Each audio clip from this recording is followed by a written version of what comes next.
that's what you're here to see. You're not here to see just Star and I ranting about different things. Though, to be fair, that would be a great podcast. Hear me out. But into the match we go. TKI comes out from QUARPI. And the SCP Season comes out from Kuro. I really loved kind of like the donation on the TKI that QUARPI did there. That was really cool to have the second floating T-spin there stacked up. But right up at the top of their board already. And as I say that, it's already down stacked. And the well on Kuro's side is exactly where they want it to be, so they're just going to have so much accessible material for the foreseeable future. Building that fractal as well, sending it as a 31 spike as QUARPI is not able to find access. Takes that first point, and you know what? Again, just checking the name again on my list. Kuro's board already ready to send even more. They basically have another T-spin double ready. And the misdrops that happened on QUARPI's side are just going to get fixed quite effortlessly. Thinking about the TST, just going to do the safer all-spin fix.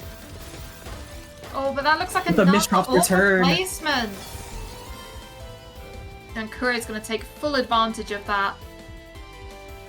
Is that QUARPI in chat I see? Well, that's a brag. Typing during the match. Dude. That's hilarious. That's a level of confidence that's like, I wouldn't say unheard of in this community, but that is toxic people confidence. Oh, right up at the top again. Is Applejack waiting and letting them downstack a little bit? It felt like there was a little pause there. I appreciate that. You know what? That is just nice gameplay. That is one of the actual like strategies. Like some call it BM, but knowing that you can't kill immediately and waiting for the re-engage to find your opportunity is a genuine strategy. Oh, is it? Oh, yes, I haven't seen much of that before because, you know, at A rank we don't really think that far ahead. But that's really fascinating because I thought it was just a bit strange. But no, that makes a lot of sense. At the highest echelon of play, once a player is already out of a situation, any more is just free clean for them to just counter spike with. So you want to be very careful with what you're sending, and Kuro is very knowledgeable of that topic. Absolutely, and look at this back-to-back that QUARPI's now building. The back-to-backs that we loved to see in the first match that it was playing on our stream. And the 38 spike comes out from QUARPI. Oof! And it's gonna take their first round. And again, no brooms. Yay! And let's see what we get here. We get some TKIs. He said, I need a TKI counter. Just, you know, just for the mean. Well, because to be fair, I feel like it's the first opener ever. Oh, the eye misdrop. Sorry, distracted by that absolutely painful eye misdrop there. QUARPI, my heart goes out to you. I felt that in my soul.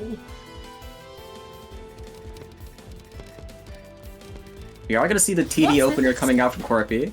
I was going to say, that's not one I recognize, but the garbage has come into a pretty nice spot for it. They're going to do the TSS to make sure it's a count to 4. Has that double all-spin sequence as well. Both of these players sitting at roughly the same surge potential. Kuro's going to send first. QUARPI uses theirs to cancel.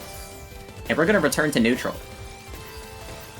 Sometimes when you have the surge battles like that, it feels a little bit like tech with the zone battle.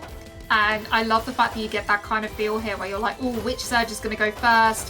Which one's going to have to defend? I really love to see it. Definitely maybe just because I'm a big fan of tech. And, you know, emotional support 9-0 for a little bit there from QUARPI. The sequence that QUARPI just pulled! That SZ placement, we've seen it a lot from QUARPI, but this time they were actually allowed to complete the sequence. And you'll love to see it happen. And that well's gonna be amazing for them, sitting here at an 18 surge with extra material to boot. But Kuro has a lot of material on their side as well. 22! Oh, I love to see the numbers get this big. I just get really excited. And there we go. But it only sends a 28. Didn't quite have the setup afterwards to be able to get that killing blow. And, you know, Kuro's going to send a lot of that straight back. Kuro, very nice job of keeping the neutral board safe throughout that entire encounter. Having this all-spin sequence, turning this into a beautiful 7-2 stack. It must be so frustrating to get a back-to-back like that and not kill your opponent. But it just shows the pure skill of Kuro here. are getting a back-to-back of their own. For us, it's the most insane back-to-back we've ever seen. For them, it's just another spike. I was gonna say, yeah, back-to-back is... I think I've hit a back-to-back 5 before, and it really excited me.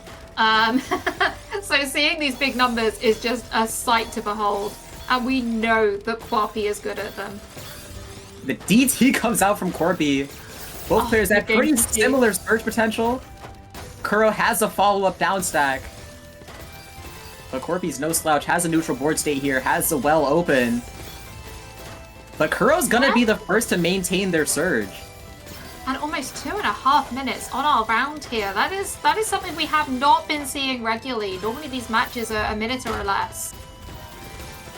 Oh, but we have even though these players don't care that much, this is going to be the start of gravity margin time. If we see a round go into attack margin time, that's when things are going to get good. Look at that survival from QUARPI there. Yeah, I do find it amusing when you have X-rank players and it's like, oh no, the gravity's starting to take effect. And it's like, yeah, no, they play it like over 3 pieces per second. They're not going to feel it. And there we go. But yes, that row 20 survival, it's one of my favorite things to watch, as I've been saying throughout this stream, because we're getting to see a lot of it.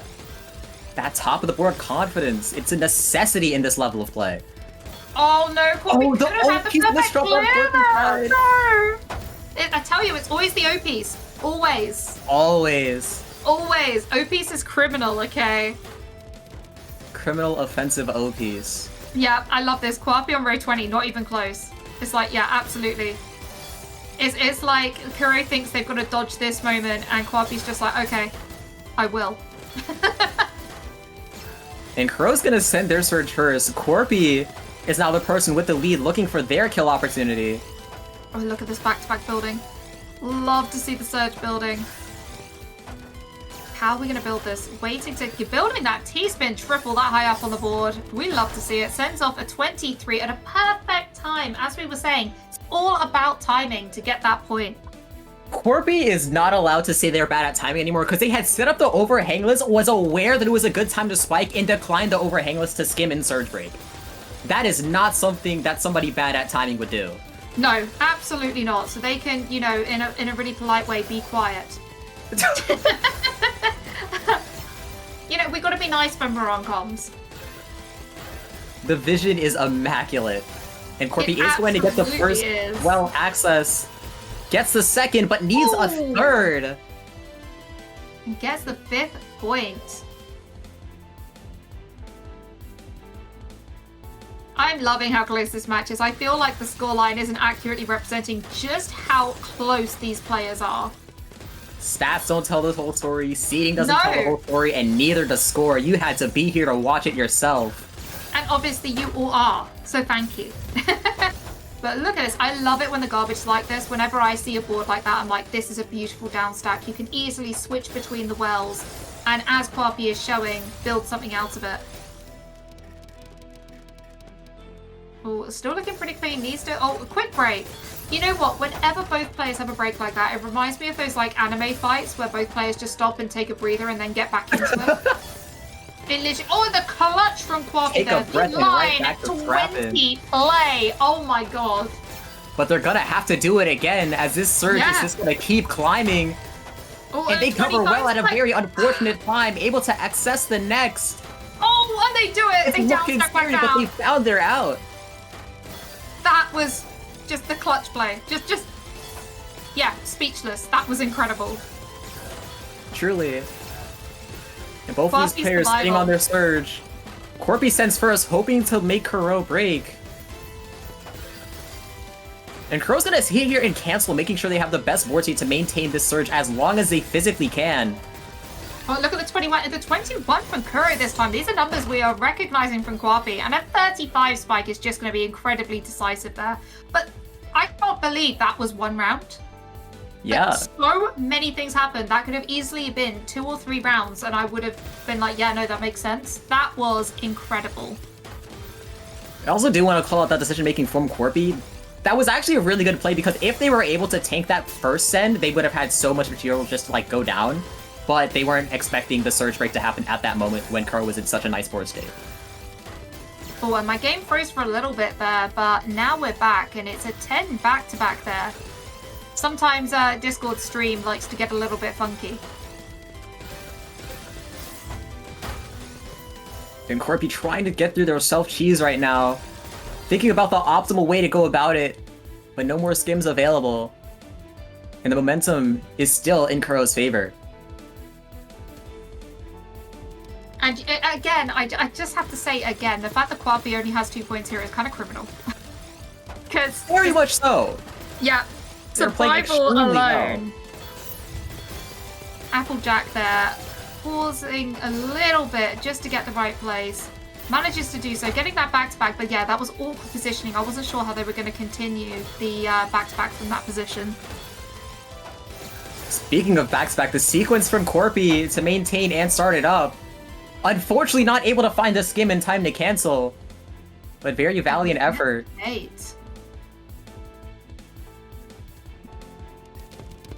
QUARPI's gonna have to find a mix-up here. They need to put a wrench in this pressure. And we go for an all-clear, why not? Oh, really beautiful spin opportunities here with a quad well to get down to as well. Both players at even surge. No, not the T-spin. No! But manages to survive. The down stack is amazing, able to save the second eye. But once again, they needed a third. And Kuro just constantly forcing QUARPI in these very awkward times where they need the third in the first place. Is gonna keep taking these rounds. And Kuro could be up to match point here. QUARPI really needs to lock in and break this momentum because Kuro is just crushing it. Look at that just random TST on top of the stack there. That was fancy. And we're up to a back-to-back 12, 13 already with a 19 spike, but is QUARPI going to be able to downstack that? We know QUARPI plays incredibly when they're under pressure here at the top of the board, and there you go, as we would suspect, downstacks it right back to a safer position. Even in the most dangerous possible positions, they are still fighting the cancel material that they need to survive, and it's just amazing to watch, sending over the 23, and that's a very good tank for QUARPI. It's gonna have so much material to work with for these coming interactions. Oh, but and we get a floaty boy. You love to see the floaty boys. We do. We absolutely love to. And I think of Wiley every time. And look at this back-to-back building now. It's what we know QUARPI for, but right at the top of their board. This is going to be tough. That was very good by QUARPI there to tank everything to force the pressure onto Kuro so they couldn't kill immediately. Able to access their first well. And luckily, they're not going to need any repeat times. Honestly, right now, QUARPI survivalist of the evening. Very well said. I'm with you on that one. So well at lines 20 and 21 is just wow. It's made this match one of my favorites of the evening. You'd think that 20 is enough, but QUARPI's one of the few to say and beyond. Yes, and there you go. An example right there. I built a fractal. Sadly, doesn't quite get through it, but they just built a fractal right there at the top. It's just like, whoa. And we are on to match point for Kuro now.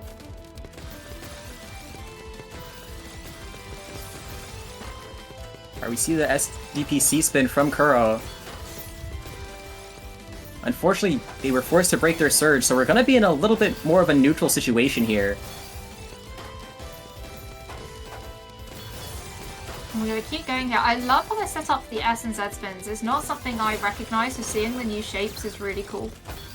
And QUARPI doing the I spins to maintain their back-to-back there. I love it. I love to Always see it. a I treat to spins see. are just fascinating. But 28 spike, 34 spike versus, I believe it was a 22 that QUARPI sent. So QUARPI a little bit on the back foot, but not showing it whatsoever. QUARPI looking for the count to 4. They're able to do it and get their well access. Makes it to the 4th surge, so they're not down on pressure. But they are currently down on material. Oh, and that is a nice Kuro's little gonna send their full spike. But, oh, can QUARPI do something about it? QUARPI's slowing down to figure it out, but they're not allowed in this situation. And very well played to both players. That was, you know Kuro's what? gonna take this wow. game. And QUARPI just survivalist of the evening. If that could be a separate badge, I would award it to you because that was survival just... was just so good that this entire like bracket, and they are still gonna keep going. This is reminder triple elimination. I'm this gonna was be a honest. 1-0 game.